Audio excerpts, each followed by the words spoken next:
Tahukah kalian bahwasanya media yang sering kali kita anggap sebagai sumber informasi yang objektif, ternyata bisa jadi merupakan alat kekuasaan. Ketika hanya segelintir elit yang menguasai banyak media, maka opini kita sebagai publik bisa dibungkam atau bahkan dibentuk. Halo, aku Sinta. Hari ini aku akan menjelaskan terkait konglomerasi media dan juga oligarki media, serta menjelaskan bagaimana media bisa menjadi alat oligarki dan juga bagaimana pengalihan isu seringkali digunakan untuk menyembunyikan masalah penting dari publik. Yang pertama, apa sih itu konglomerasi dan juga oligarki media? Jadi konglomerasi itu terjadi ketika banyak saluran media seperti televisi, portal berita, radio berada di bawah satu naungan perusahaan besar atau hanya satu pemilik saja. Nah, ketika pemilik ini berasal dari elit politik, bisnis besar, atau kelompok yang memiliki kekuasaan, nah inilah yang disebut dengan oligarki media. Jadi oligarki media itu adalah segelintir orang yang mengontrol sebagian besar ruang informasi publik. Nah, dalam hal ini biasanya media itu tidak akan bersifat netral, teman-teman. Karena pemilik bisa saja memiliki kepentingan bisnis, politik, ataupun kekuasaan, sehingga informasi yang disampaikan itu bisa diseleksi, dibingkai, atau bahkan diarahkan sesuai dengan kepentingan mereka. Jadi media itu memiliki dua kekuatan besar dalam membentuk opini publik. Yang pertama yaitu menentukan topik yang dibicarakan. Nah, hal ini yang biasanya kita kenal dengan agenda setting. Jadi di sini media itu bisa memilah isu mana yang patut diabaikan dan juga memilih isu mana yang dianggap penting. Kemudian yang kedua yaitu menentukan sudut pandang terkait isu tersebut, yaitu lewat framing. Nah, hal ini terkait bagaimana sebuah media itu menyajikan peristiwa, entah dari kata-kata, gambar, ataupun sudut pandang, sehingga publik itu menilai sesuatu secara berbeda.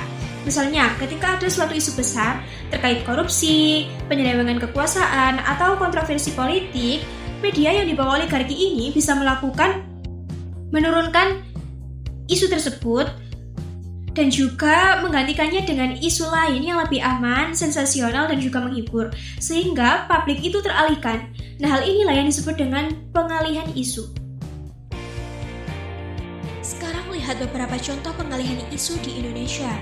Dalam sebuah artikel tahun 2022, disebut bahwa pengalihan isu seringkali dilakukan ketika ada skandal besar, misalnya korupsi, pelanggaran hak asasi manusia, atau kebijakan kontroversial.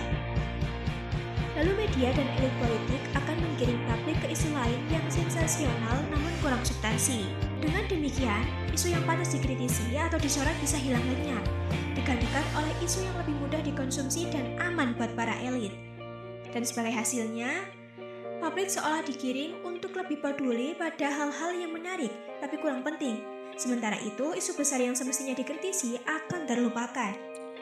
Ini artinya, ketika media dikuasai oleh oligarki, mereka tidak hanya menjual iklan, kan tetapi juga menjual narasi.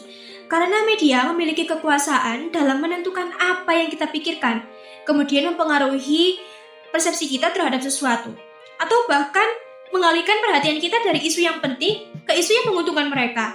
Nah, dalam konteks demokrasi dan juga kebebasan informasi, hal ini berbahaya karena publik bisa kehilangan akses informasi yang objektif, kemudian kritik melemah, dan juga kontrol publik terhadap kebebasan dan juga kekuasaan ikut terkikis. Kalau mau demokrasi kita sehat, maka kita harus lebih kritis terhadap media. Nah, langkah-langkah untuk kritis terhadap media yaitu ada 3.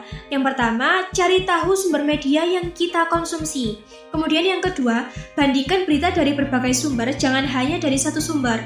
Dan yang ketiga yaitu pertimbangkan dan juga pikirkan, apakah isu ini penting atau hanya pengalihan dari isu lain. Karena sebagai publik, kita itu memiliki tanggung jawab, teman-teman. Bukan hanya menerima informasi, akan tetapi kita juga harus menganalisis, mengkritisi, dan juga mencari kebenaran atas berita yang setiap kali kita konsumsi.